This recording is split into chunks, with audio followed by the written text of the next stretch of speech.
Сәлем достар, біз бүгін кек жасайтын боламыз.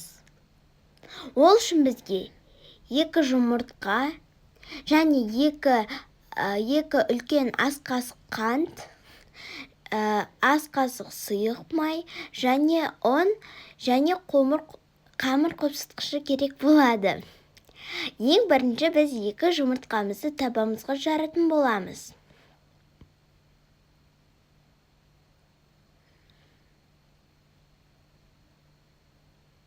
Және жақсылап араластырамыз. Одан кейін 2 ас қасық қантымызды саламыз.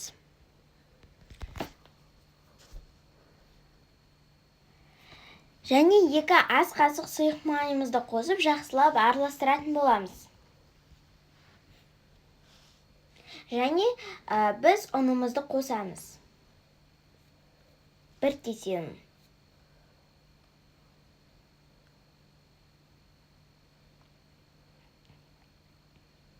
Біз сосын қамыр қопсытқышымызды қосамыз. Және қамыр қопсытқышымызды салғанда салып болған соң дәл видеоғыдай араластырамыз. Достар, менің бұл екінші видео, мені қолдап кетіңіздер.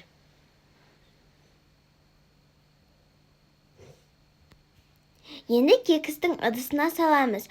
Кекістің ыдысына салғанда оны орташа қылып саламыз. Толтырып салсақ, ол пешімізде тұрғанда төгіліп кетуі мүмкін.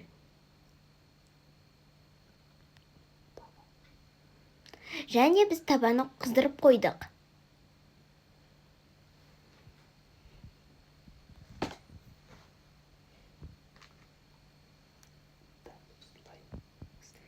Дәл осылай салыңыздар.